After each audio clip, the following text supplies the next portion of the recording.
આગળ વાત જૂનાગઢ શહેરમાં સ્વચ્છતાના દાવાઓ વચ્ચે શહેરની મધ્યમાં આવેલી પીએમ કન્યા શાળાની આસપાસ કચરાના ગજ જોવા મળતા અનેક સવાલો ઊભા થાય છે। ભવનાથ અને ઉપરકોટ જેવા પર્યટન સ્થળોએ જવા માટેના મુખ્ય માર્ગ પરથી જ ગંદકીના ઢગલા દેખાતા સ્થાનિકોમાં રોષ ફેલાયો છે। વિપક્ષના નેતા લલિત પરસાણાએ જ્યારે આક્ષેપ કર્યો છે કે કરોડોની ગ્રાન્ટ મળવા છતાં શાસકો સ્વચ્છતા મામલે નિષ્ફળ રહ્યા છે। શાળાના આચાર્ય દરેક અને વખતે રજૂઆત કરવામાં છતાં પણ સમસ્યાનો ઉકેલ ન આવતા વિદ્યાર્થીઓ અને સ્થાનિકોના આરોગ્ય પર ખતરો ઊભો થયા હોવાનું પણ જણાવાયું છે। કે સરકાર દ્વારા સ્વચ્છતાની મોટી મોટી વાતો થાય છે, ત્યારે આપણે જોઈએ કે જૂનાગઢ મહાનગરપાલિકા હદ વિસ્તારમાં જે ગિરનાર દરવાજાથી દીવાન ચોક તરફ જે સેજની ટાંકી તરફ જે મુખ્ય રોડ જાય છે એની ઉપર એક પીએમ શ્રી કન્યા શાળા નંબર 4 આવેલી છે। અહીંયા થોડા સમય પહેલા જે આપણા શિક્ષણ મંત્રી છે રીબાબા જાડેજા એ પણ અહીં મુલાકાત લીધેલી હતી। ત્યારબાદ જોઈએ કે આપણે આજ જે સ્કૂલ છે અને જે પીએમ આપણે જોઈએ કે સ્વચ્છતા માટે આ લોકોને અપીલ કરે છે, પરંતુ આપણે જોઈએ કે અત્યારે અહીં શું હાલત છે। આ જે બાળકો છે એના આરોગ્ય સાથે કેવા ગંભીર ચેડા થાય છે। બાજુમાં જ શાળાની એકદમ બાજુમાં મોટો કચરાનો ઢગલો ડેઈલી માટે થાય છે। આજે નહીં પણ આ વર્ષોથી આ પ્રોબ્લેમ છે એ દૂર નથી થતો।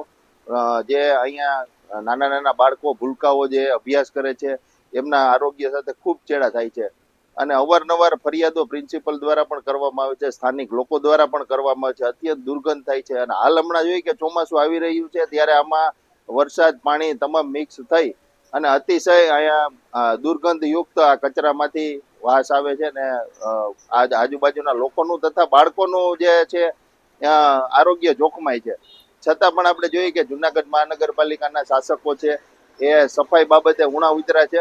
આપણે જોઈએ કે જ્યારે પીએમ ના નામે જે સ્કૂલ છે ત્યાં જેટલો બધો કચરો છે, ઉપરથી આપણે જોઈએ કે આ જે રોડ છે ને બ્યુટિફિકેશનની વર્ષોથી વાત થાય છે। અતિશય ભંગાર હાલતમાં રોડ છે। ઉપરકોટ કિલ્લો છે એનો મુખ્ય રસ્તો છે, ગિરનાર દરવાજે પ્રવાસીઓ મોટી માત્રામાં આવે છે। આ રોડ ઉપર અલગ અલગ જગ્યાએ મોટી માત્રામાં કચરાના ઢગલાઓ પડ્યા રહે છે, કોઈ ઉપાડતું નથી।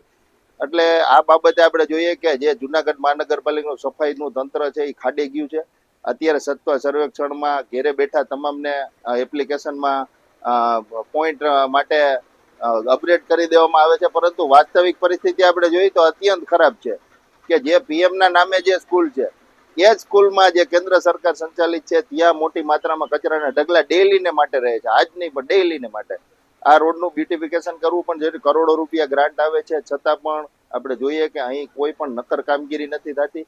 એટલે તાત્કાલિક અસરથી આ જે રોડ છે એનું સમારકામ પણ થાય, પ્રવાસીઓ ખરાબ નોંધ ન લઈ જાય। ઉપરકોટ જેવો કિલ્લોનું અહીંથી પ્રવાસીઓ નીકળે છે અને પીએમ